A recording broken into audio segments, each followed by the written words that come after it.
Gorilla और राधा की अनोखी कहानी। घने जंगल के किनारे बसा था शांतिपुर, एक छोटा सा गांव जहां जीवन सादगी से भरा था।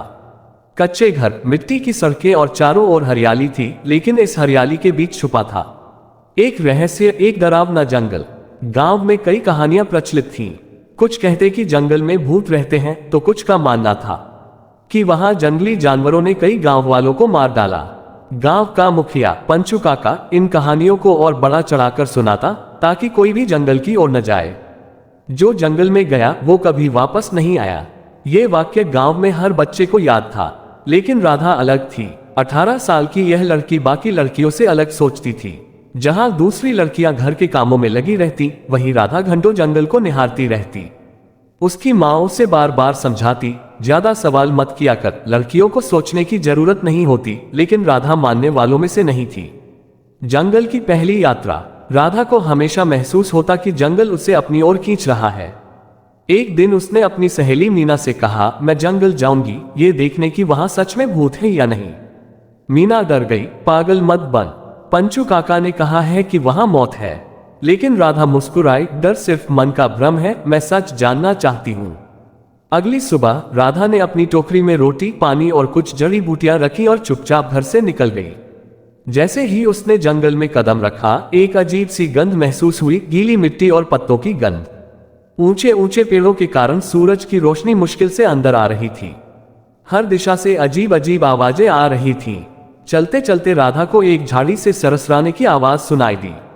उसका दिल तेजी से धड़कने लगा, लेकिन जब उसने पास जाकर देखा तो वह एक छोटा हिरण था। उसने चैन की सांस ली और आगे बढ़ गई, लेकिन तभी पहली बार गोरिल्ला से सामना।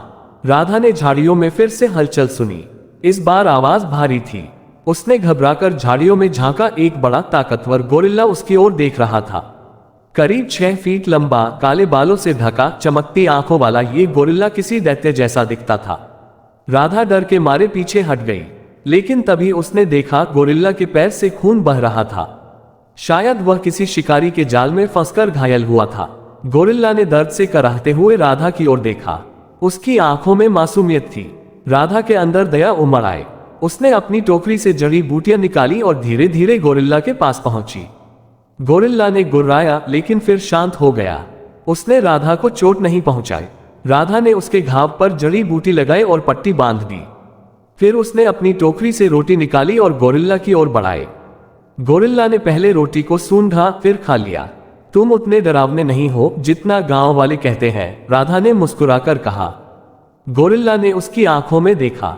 दोनों के बीच एक अनकहा रिश्ता बन चुका था, गोरिल्ला और राधा का रिश्ता। राधा जंगल में ज्यादा देर तक रुक गई थी। सूरज डूब चुका था। गांव लौटने का रास्ता ढूंढना मुश्किल था। गोरिल्ला उसे सुरक्षित महसूस करा रहा था। रात भर राधा जंगल में रही। गोरिल्ला उसके पास ही बैठा रहा, जैसे उसकी रक्षा कर रहा हो। सुबह हुई तो गोरिल्ला ने पास के पेड़ से एक फल तोड़कर राधा को दिया।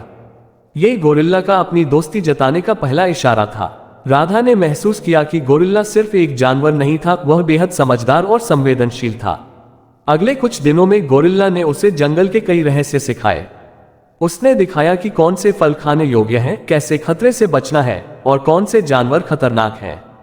राधा के लिए गोरिल्ला अब एक दोस्त से बढ़कर था। वह गांव लौटने के बारे में सोचने लगी, लेकिन गोरिल्ला उसे छोड़ना नहीं चाहता था। गांव लौटने पर हंगामा। आखिरकार राधा ने गांव लौटने का फैसला किया। उसने गोरिल्ला से कहा, मुझे वापस जाना होगा, लेकिन तुम गांव नहीं आ सकते। लोग तुम्हें नहीं समझेंगे। गोरिल्ला ने उसकी बात समझी।